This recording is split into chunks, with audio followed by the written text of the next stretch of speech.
Hello everyone, मैं शिम शर्मा स्वागत करता हूं आपके अपने all about physical education channel में। तो चलिए शुरू करते हैं। आज हम करने जा रहे हैं बच्चा यूनिट 1 जो कि प्लानिंग एंड स्पोर्ट्स है क्लास 12 का।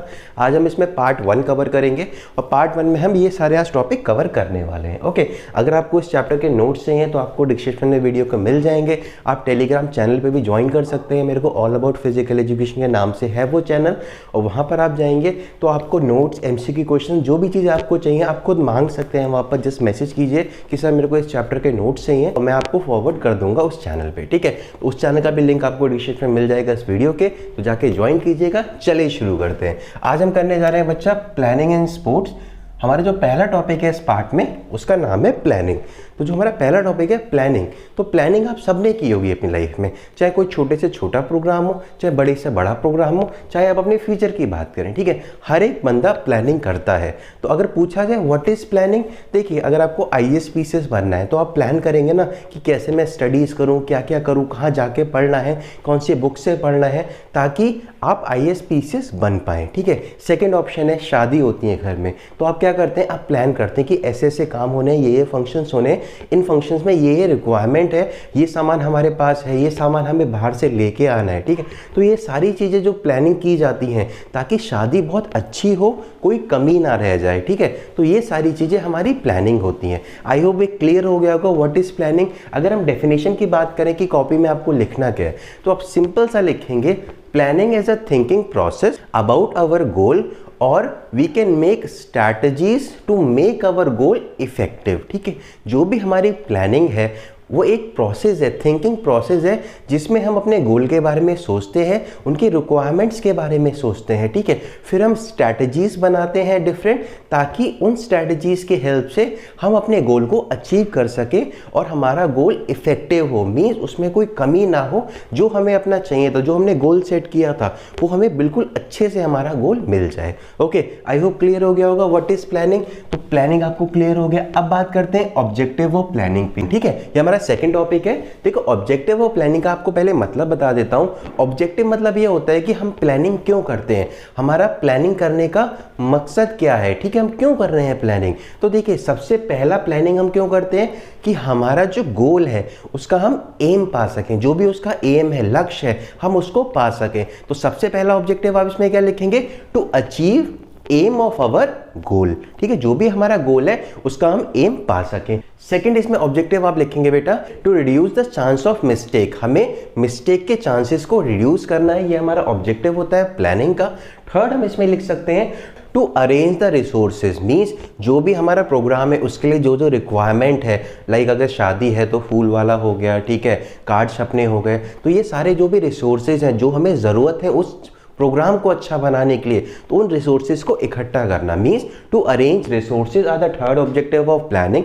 फोर्थ हम इसमें लिख सकते हैं, to develop the coordination between the teams, या फिर कमिटीज आप बोल सकते हैं। मीन्स जैसे अगर शादी होती है घर में तो एक एक को काम नहीं दे दिया जाता कि आपका ये काम है, आप हलवाई को देखेंगे, आप फूल वाले को देखेंगे, आप फोटोग्राफर को देखेंगे, ऐसे एक एक डिपार्टमेंट दे दिया जाता है ना। तो मीन्स इनके बीच में कोऑर्डिनेशन बना रहे, तो उसके लिए भी हम क्या करते हैं, प्लानिंग करते हैं। वही हमारा ऑब्जेक्टिव होता है प्लानिंग का। ठीक है, अब इसमें नेक्स्ट हम ऑब्जेक्टिव लिख सकते हैं, to schedule a programme, like आपके स्कूल में एनुअल फंक्शंस होते हैं। ठीक है, तो उसका जो प्रोग्राम बनाते हैं कि पहले ये सॉन्ग होगा, फिर ये होगा, फिर ये डांस होगा, तो ये जो शेड्यूल बनता है, ठीक है, तो इस चीज़ का शेड्यूल हम बनाते हैं प्लानिंग की हेल्प से। तो ये कुछ हमारे होते हैं ऑब्जेक्टिव ऑफ प्लानिंग। इसमें हम टू मेक वेरियस कमिटीज़ भी हम लिख सकते हैं, ये हमारा ऑब्जेक्टिव होता है। वेरियस कमिटीज़ मतलब कमिटीज़ को डिफरेंट काम दे दिया जाता है, कुछ लोग का ग्रुप होता है जिनको एक काम दे दिया जाता है कि आप इसको देखेंगे, आप इसको देखेंगे, उनकी कैपेबिलिटीज़ को देखते हुए कि वो ये काम कर सकते हैं या नहीं। ठीक है, तो वो हमारे फॉर्म ऑफ कमिटीज़ हो गया, वो हम नेक्स्ट में पढ़ेंगे। ठीक है, तो आपको क्लियर हो गया what are the objective of planning. एक बार दोबारा रिपीट करवा दे रहा हूँ आपको। पहला ऑब्जेक्टिव हो गया achieve the aim of our goal, जो हमारा गोल है उसका एम को अचीव करना। सेकंड हम इसमें लिखेंगे टू फॉर्म वेरियस कमिटीज। ठीक है, थर्ड हम इसमें लिखेंगे to reduce the chance of mistake. Fourth हम इसमें लिखेंगे अरेंज रिसोर्सेज, जो भी हमारे रिसोर्सेज है, रिक्वायर्ड रिसोर्सेज है, उनको अरेंज करना। फिफ्थ हम इसमें लिख सकते हैं to build a coordination between the various committees. ठीक है, सिक्स्थ आप इसमें लिख सकते हैं to make the schedule of a programme, ठीक है, प्रोग्राम का शेड्यूल भी हम प्लानिंग के हेल्प से बनाते हैं। अब आपको बता देता हूं, जो क्वेश्चन आता है ना वो आपका question what is planning and right the objective of planning, ये क्वेश्चन आ जाता है जनरली 3 मार्क्स में, ठीक है, 3 मार्क्स में आता है। अगर ये इंपॉर्टेंस भी जोड़ देंगे तो आप एक बार को 5 मार्क्स में ले लीजिए। क्लियर हो गया, तो आपको 2 टॉपिक क्लियर हो गए। इसके बाद में थर्ड टॉपिक आता है इंपॉर्टेंस ऑफ प्लानिंग। तो इंपॉर्टेंस ऑफ प्लानिंग की हम बात करें, अब अभी आपने जाना था कि प्लानिंग क्या होती है, फिर आपने ऑब्जेक्टिव जान ली कि हम प्लानिंग क्यों करते हैं। अब इंपॉर्टेंस जानते हैं कि प्लानिंग की क्यों जाती है या फिर उससे हमें फायदे क्या है, उसके इंपॉर्टेंस क्या है हमें, ठीक है। फर्स्ट इंपॉर्टेंट आप लिखेंगे गिव डायरेक्शन, ठीक है, जो इंपॉर्टेंस है हमारी प्लानिंग का, प्लानिंग हमें एक डायरेक्शन देता है टू अचीव अवर गोल, जो भी हमारा गोल है, जो टारगेट है, उसके एम को अचीव करने के लिए एक डायरेक्शन देता है हमें प्लानिंग, ठीक है।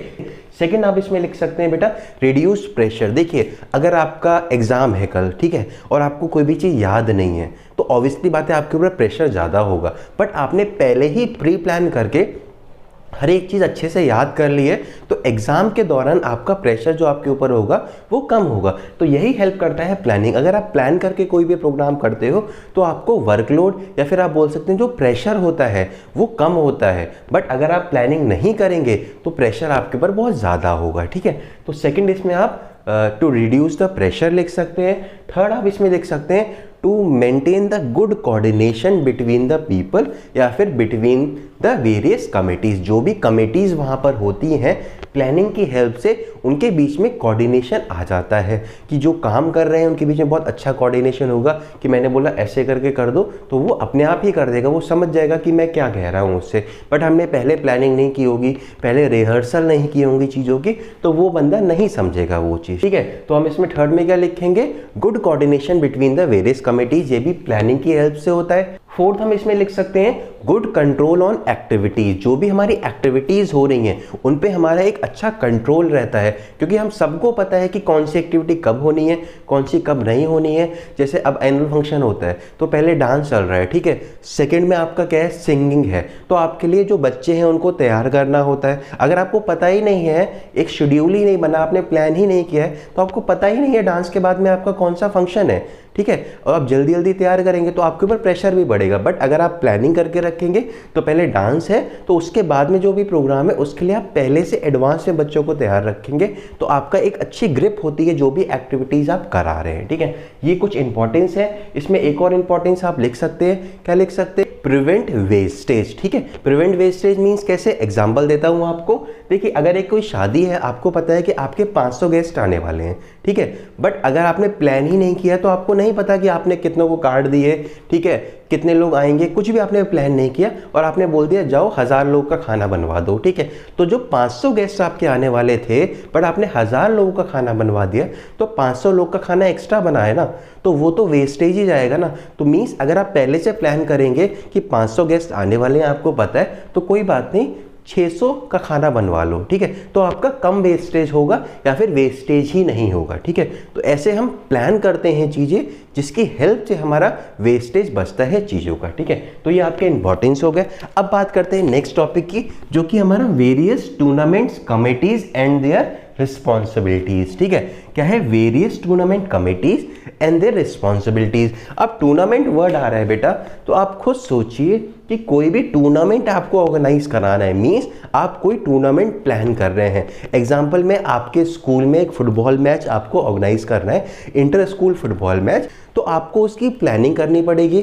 तो प्लानिंग के दौरान एक चीज़ आती है ना कि कमिटीज बनाना, मीन्स अगर ये एक पर्सन है और एक ये पर्सन है, ठीक है, अब इन दोनों की कैपेबिलिटीज देखेंगे कि कौन सा पर्सन किस चीज़ में अच्छा है, ठीक है, ये मैनेजिंग में अच्छा है, ये पेपर वर्क में अच्छा है, तो हम इसको पेपर वर्क वाला काम देंगे, ठीक है। और ये मैनेजिंग में अच्छा है तो मीन्स इसको रिसेप्शन का दे दिया है आपने, या फिर आपने कंपेयरिंग का काम दे दिया, ठीक है। ऐसे हम पर्सन की पर्सनालिटी देख के उसको वेरियस कमिटीज में रखते हैं या फिर हम वेरियस काम उनको देते हैं, ठीक है। तो हमें ये बताना है इसमें कि कौन कौन सी कमिटीज बनाई जाती हैं जब भी आप कोई भी टूर्नामेंट ऑर्गेनाइज कराते हैं, ठीक है। तो देखिए अगर हम नॉर्मल बात करें तो आप खुद सोचिए, जब भी ये क्वेश्चन आएगा ये आएगा 5 मार्क्स का मैक्सिमम, ठीक है, या 3 मार्क्स का, ना 2 मार्क्स का आएगा ना 1 मार्क्स का आएगा, ठीक है।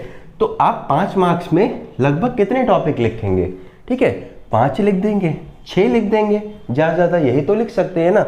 3 में आप 4 लिखेंगे या 5 लिखेंगे। तो आपको वेरियस कमिटीज़ में थोड़ी सी मैं कमिटीज़ बता देता हूँ।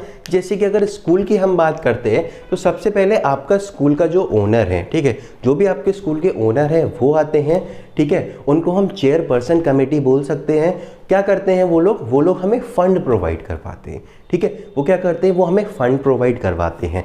अब इसके बाद में सेकंड आता है जो ऑर्गेनाइजिंग कमेटी होता है। तो ऑर्गेनाइजिंग कमेटी में कौन लोग होते हैं, हमारे प्रिंसिपल सर हो गए जो भी स्कूल के होते हैं वो, और एडमिनिस्ट्रेशन के लोग हो गए, ठीक है, जो भी एडमिनिस्ट्रेशन के पर्सन होते हैं वो लोग आ जाते हैं। अब ये प्रिंसिपल सर और एडमिनिस्ट्रेशन के लोग एक साथ बैठते हैं और वो हर एक टीचर को एनालाइज करते हैं कि ये टीचर इस काम में अच्छा है, ये टीचर इस काम में अच्छा है, ये वाले सर हैं ये फर्स्ट एड अच्छा देख लेंगे, मीन्स इनको थोड़ी बहुत नॉलेज है मेडिसिन के बारे में, तो अगर इनको हम फर्स्ट एड कमेटी दे दें तो ये उसको अच्छे से देख लेंगे, ठीक है। ये वाली मैम है ये फूड कमेटी देख लेंगे, मीन्स रिफ्रेशमेंट कमेटी जिसको हम बोलते हैं, तो वो मैम उसमें अच्छी हैं, उस चीज़ को वो अरेंज कर लेंगी अच्छे से। मीन्स कमेटीज फॉर्म होती हैं किसी भी पर्सन की कैपेबिलिटीज़ को देखते हुए, इतना क्लियर रखना, ठीक है। तो जो ऑर्गेनाइजिंग कमेटी है, 2 कमेटी बता दी, एक चेयरपर्सन, सेकंड ऑर्गेनाइजिंग कमेटी। तो ऑर्गेनाइजिंग कमेटी में प्रिंसिपल सर और हमारे एडमिन आ गए, जो भी हमारे एडमिनिस्ट्रेशन वाले होते हैं। तो ये लोग अपने टीचर्स को देख के कमेटीज बनाते हैं उनकी कैपेबिलिटीज़ के हिसाब से। थर्ड हम इसमें लिख सकते हैं रिसेप्शन कमेटी। अब आते हैं प्रैक्टिकल नॉलेज पे। देखिए अगर कोई भी टूर्नामेंट होता है तो सबसे पहले तो आप इंक्वायरी करते हैं ना जाके कि सर आपके स्कूल में टूर्नामेंट हो रहा है, ये लीजिए फॉर्म जमा कर रहा हूँ मैं, ठीक है, ये उसका फॉर्म है, या मेरे को फॉर्म दे दीजिए।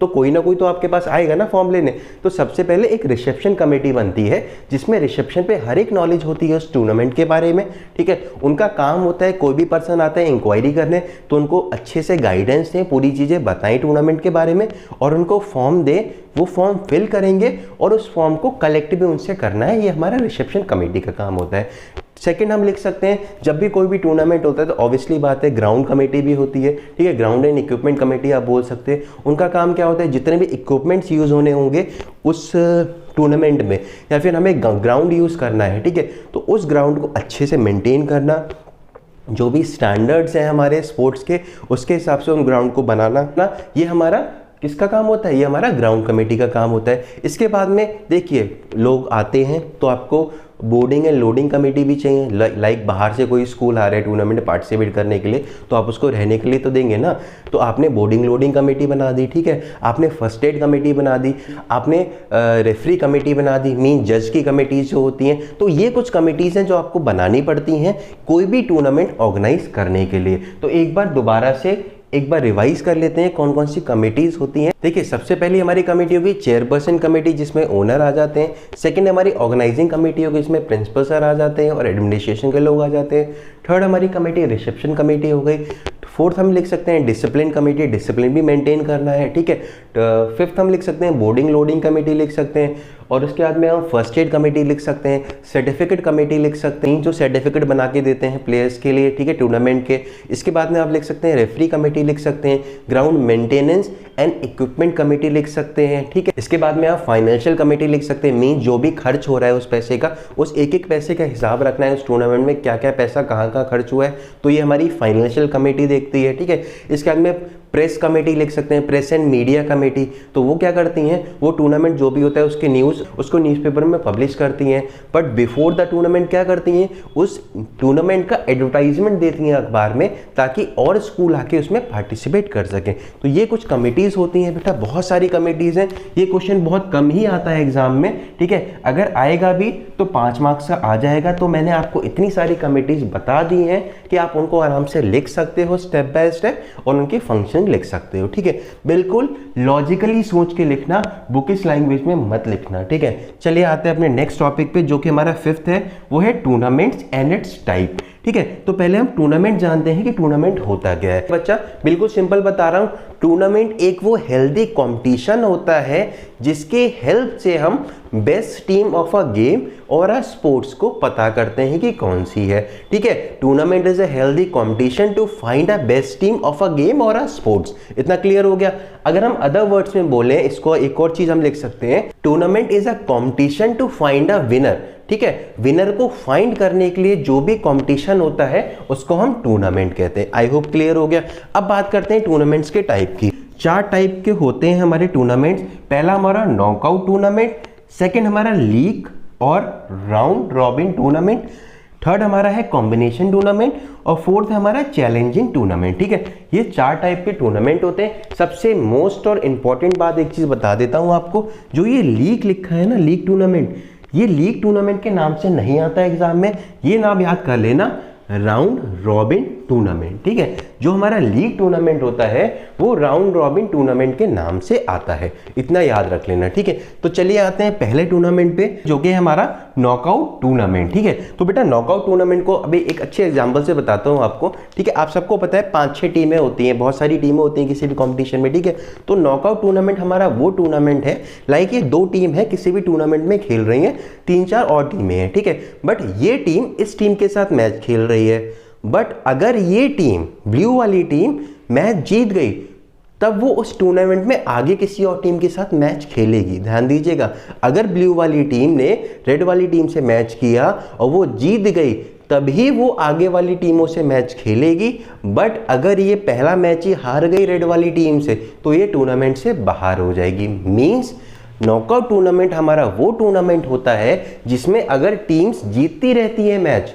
ठीक है, तो वो टूर्नामेंट में बनी रहती हैं, बट अगर किसी भी स्टेप पे वो मैच हार गई तो वो टूर्नामेंट से बाहर हो जाती हैं। I hope what is knockout tournament clear हो गया। Knockout tournament is a tournament in which team play further matches as per schedule till defeated. Means अगर कोई भी टीम है वो अपने फर्दर जो भी उसके शेड्यूल मैचेस हैं वो खेलती रहेगी आगे जब तक वो हारती नहीं है। जैसे ही वो एक भी मैच हार गई, चाहे वो स्टार्टिंग का हो चाहे वो उसका 3rd मैच हो, वो तुरंत बाहर हो जाएगी।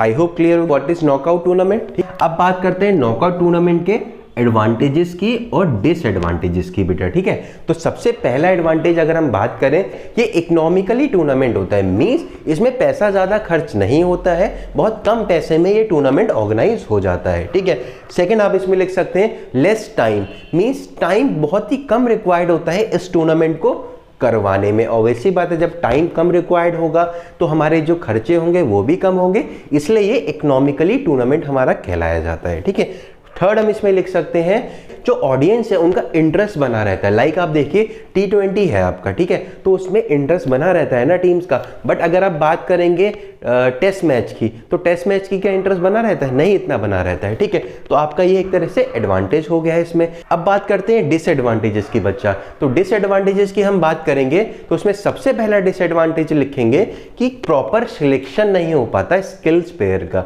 मींस जो भी स्किल प्लेयर है, अच्छे प्लेयर्स हैं, उनका एक प्रॉपर सिलेक्शन हम नॉकआउट टूर्नामेंट के बेसिस पे नहीं कर सकते हैं। सेकेंड इसमें डिसएडवांटेजेस हम ये लिखेंगे कि बेटर टीम, जो अच्छी टीम है, कभी कभी स्टार्टिंग में ही बाहर चली जाती है। Means better team eliminated in the first step of a tournament, ये आप चीज लिख सकते हैं। थर्ड इसमें डिसएडवांटेज आप लिखेंगे हाई स्ट्रेस और प्रेशर ऑन प्लेयर्स। ठीक है, जो भी प्लेयर्स होते हैं उनमें हाई स्ट्रेस होता है और प्रेशर भी उनके ऊपर बहुत होता है इन टूर्नामेंट्स के दौरान। ठीक है, तो आप ये चीज लिख सकते हैं आराम से। क्वेश्चन अगर 3 मार्क्स में आ जाता है, what is knockout tournament, give the advantages and disadvantages, तो आप इजिली लिख सकते हैं। ठीक है, अब इसके बाद में आते हैं लीग टूर्नामेंट पे बेटा।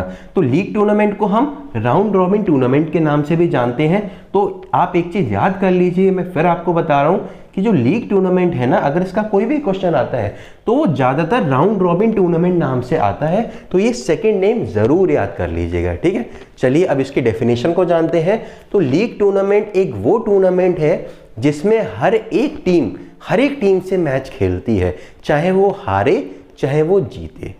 क्लियर हुआ? लाइक अगर आपने कोई शेड्यूल बना रखा है मैच का कि 1-2 से मैच खेलेगी, फिर 1-3 से मैच खेलेगी, 1 टीम 4 से मैच खेलेगी, 1 टीम 5 से मैच खेलेगी। ठीक है, 5 टीम है किसी भी टूर्नामेंट में और 1 टीम 5 टीम से एक बार मैच खेलेंगी। आपने ऐसा शेड्यूल बनाया है। ठीक है, तो अगर 1 टीम 2 टीम से हार भी गई तब भी वो मैच खेलेगी थर्ड से भी हार गई तब भी वो फोर्थ से मैच खेलेगी, फोर्थ से भी हार गई तब भी वो फिफ्थ से मैच खेलेगी। मींस लीग टूर्नामेंट हमारा वो टूर्नामेंट होता है जिसमें हर एक टीम से मैच खेलती है as per the schedule which is known as fixture. ठीक है, एज पर द शेड्यूल वो मैच खेलती हैं, जरूरत नहीं है वो टीम हारे या जीते, बट वो मैच खेलती हैं। इतना क्लियर हो गया आपको what is league tournament? League tournament is a tournament in which every team play with the every team as per the schedule. ठीक है, वो जीते हारे इससे हमें मतलब नहीं है। ओके, क्लियर हो गया। अब बात करते हैं इसके एडवांटेजेस और डिसएडवांटेजेस की। देखिए, सबसे पहला इसमें एडवांटेज हम ये लिखेंगे कि हमें बेटर और स्किल प्लेयर मिलते हैं, या फिर हम बोल सकते हैं हमें रियल विनर मिलता है। ठीक है, रियल विनर हमें इस टूर्नामेंट से मिल जाते हैं। सेकंड हम इसमें एडवांटेज ये लिख सकते हैं ट्रू विनर, हमें ट्रू विनर मिलते हैं। थर्ड हम बोल सकते हैं improve performance of a player. ठीक है, प्लेयर की परफॉर्मेंस इंप्रूव होती है इससे। और आप लिख सकते हैं कि स्ट्रेस और प्रेशर प्लेयर्स के ऊपर कम होता है राउंड रॉबिन टूर्नामेंट में। क्लियर हो गया इतना। अब बात करते हैं इसके डिसएडवांटेजेस की। सबसे पहला डिसएडवांटेज क्या लिखेंगे आप कि ये इकोनॉमिकली नहीं होता, मींस इसमें जो पैसा होता है वो ज़्यादा खर्च होता है। ठीक है, आप इसमें सेकेंड डिसएडवांटेज क्या लिख सकते हैं, मोर टाइम रिक्वायर्ड। ठीक है, ज़्यादा टाइम रिक्वायर्ड चाहिए हमें इस टूर्नामेंट को करवाने के लिए। थर्ड आप इसमें लिख सकते हैं कि interest of audience is less. ठीक है, तो इतने आपको डिसएडवांटेज और एडवांटेज मिल गए आराम से। अब हम बात करते हैं थर्ड टूर्नामेंट की, जो हमारा होता है कॉम्बिनेशन टूर्नामेंट। देखिए, कॉम्बिनेशन टूर्नामेंट मीन्स कंबाइन बोल रहा है। कॉम्बिनेशन मीन्स दो चीजें मिला के कॉम्बिनेशन ही तो होता है। तो कॉम्बिनेशन टूर्नामेंट कौन से टूर्नामेंट होते हैं? लीग और नॉकआउट टूर्नामेंट को जब हम मिला देते हैं तो जो हमारे टूर्नामेंट बनते हैं वो हमारे कॉम्बिनेशन टूर्नामेंट होते हैं। अब आप देख लीजिए आप कैसे लिखेंगे। अगर आपको याद नहीं रहता कि कौन कौन से टूर्नामेंट है तो आप याद करने का फॉर्मूला देख लीजिए। देखिए, सबसे पहला कॉम्बिनेशन टूर्नामेंट आप कैसे लिखेंगे, नॉकआउट कम लीग टूर्नामेंट। ठीक है, फिर आप लिखेंगे लीग कम नॉकआउट टूर्नामेंट। ठीक है, फिर आप लिखेंगे नॉकआउट कम नॉकआउट टूर्नामेंट और league cum league tournament. I hope clear हो गया है। ये हमारे कॉम्बिनेशन टूर्नामेंट्स होते हैं। इनके बारे में मैं आपको फिक्सचर्स में अच्छे से बताऊंगा कि आप कॉम्बिनेशन टूर्नामेंट्स के फिक्सचर्स कैसे बनाते हैं। एक एग्जांपल के तौर पे आपको बता देता हूं मैं। अगर हम बात करें तो अब लीग कम लीग करा रहे हैं तो लीग कम लीग करा रहे हैं। ठीक है, तो ये जो 5 टीम है बच्चा, इनको पहले हम क्या करेंगे, इनके बीच में लीग कराएंगे। उसके बाद में जो विनर निकलेंगे उनके बीच में भी हम लीग कराते हैं। अगर यही नॉकआउट कम लीग होता तो पहले इन 5 टीम के बीच में हम नॉकआउट टूर्नामेंट कराते, फिर जो टीम हमारी विनर बचती उनके बीच में हम लीग टूर्नामेंट कराते। तो ऐसे हम करते हैं नॉकआउट कम लीग। इसका जब फिक्सचर बनाऊंगा तो आपको क्लियरली समझ आ जाएगा कि कैसे करेंगे। ठीक है, इसके बाद में एक लास्ट टूर्नामेंट हमारा आता है चैलेंजिंग टूर्नामेंट। ये चैलेंजिंग टूर्नामेंट है, इसकी डेफिनेशन मैं आपको अभी बताता हूं, बट ये जो क्वेश्चन है ये ज़्यादातर 2 मार्क्स में आ जाता है आपके पास। ठीक है, तो चैलेंजिंग टूर्नामेंट होता क्या है? चैलेंजिंग टूर्नामेंट एक वो टूर्नामेंट होता है जिसमें हम चैलेंज दे सकते हैं। अब कैसे चैलेंज दे सकते हैं? आप देखिए, चैलेंजिंग में चैलेंज देना किसी को, आपको जूडो हो गया, बैडमिंटन हो गया, टाइकोंडो हो गया, टेबल टेनिस हो गया, तो इन सब में क्या होता है, इन सब में रैंकिंग बनती है प्लेयर्स की। लाइक अगर मैं बैडमिंटन प्लेयर हूँ, मेरी जो रैंक है वो है 10th रैंक है। ठीक है, अब मेरे से ऊपर ये एक प्लेयर है, इसकी 1st रैंक है, और ये एक प्लेयर है जिसकी रैंक कितनी है, 9 रैंक है। अब मेरे को लग रहा है कि मैं अपनी रैंक से सेटिस्फाई नहीं हूँ। ठीक है, मेरी रैंक और अच्छी होनी चाहिए, तो मैं क्या करूँगा, मैं चैलेंज दूंगा। तो ध्यान दीजिएगा, ये 1st रैंक वाला बैडमिंटन प्लेयर है, ये 9th रैंक वाला, और मैं हूँ 10th रैंक वाला। अगर मैं अपनी पोजीशन से सेटिस्फाई नहीं हूँ तो मैं चैलेंज करूँगा 9th रैंक वाले प्लेयर को, ना कि 1st रैंक वाले प्लेयर को। इतना ही बस आपको इसमें याद रखना है कि challenging tournament is a tournament in which if a player is not satisfied with his position, वो चैलेंज कर सकता है अपने हायर पोजीशन वाले प्लेयर को। अगर वो जीत जाता है तो उसकी रैंक चेंज हो जाएगी। बट इसमें एक इंपॉर्टेंट पॉइंट ये है कि जो प्लेयर है जो चैलेंज कर रहा है वो अपने से एक ऊपर रैंक वाले को ही चैलेंज कर सकता है। ये नहीं कि मैं 10th रैंक पे हूँ, मेरे को अपनी रैंक अच्छी नहीं लग रही तो मैंने टॉप रैंक वाले को चैलेंज कर दिया और मेरा मैच उससे हो जाएगा। नहीं, जो भी प्लेयर सेटिस्फाई नहीं है उसको स्टेप बाय स्टेप ही जाना पड़ेगा, तभी वो अपनी रैंक अच्छी कर सकता है। आई hope what is challenging tournament ये क्लियर हो गया होगा। तो देखिए ये चीज़ें आज आपको क्लियर मैंने करा दी हैं। इसके बाद में जो हम पार्ट 2 करेंगे उसमें बहुत ही इंपॉर्टेंट टॉपिक्स करेंगे जो हमारे बोर्ड एग्जाम में ज़रूर आएंगे। ठीक है, लास्ट में एक टॉपिक लिखा है आपने देखा होगा, फिक्सचर। तो फिक्सचर क्या होता है? Fixture is a scheduling of match of a tournament. अगर किसी भी टूर्नामेंट में मैचेस होंगे टीमों के बीच में, ऑब्वियसली बात है टूर्नामेंट में क्या होते हैं, मैचेस ही तो होते हैं, तो उन मैचेस को शेड्यूल करना कि कौन सा मैच कहाँ पर होगा, कौन सा मैच किससे होगा, कौन सा मैच कौन से ग्राउंड में होगा, किस दिन होगा। तो ये पूरा जो शेड्यूलिंग ऑफ मैचेस होता है ना, इसको हम क्या बोलते हैं? इसको हम फिक्सचर बोलते हैं। इसको मैं सेकंड पार्ट में बताऊंगा, सेकंड पार्ट बहुत ही इंपॉर्टेंट होगा। आई होप आपको ये चीज़ें क्लियर हो गई होंगी। इस चैप्टर में सबसे इंपॉर्टेंट जो आपका है, जो बोर्ड एग्जाम में आता ही आता है, वो आपका फिक्सचर्स बनाना होता है बेटा। तो वो आपको मैं नेक्स्ट पार्ट में क्लियर बताऊंगा। ओके, तो चलिए, थैंक यू सो मच। अगर आपको वीडियो अच्छी लगी हो तो प्लीज़ लाइक सब्सक्राइब जरूर करेगा मेरे चैनल को। जय हिंद, वंदे मातरम।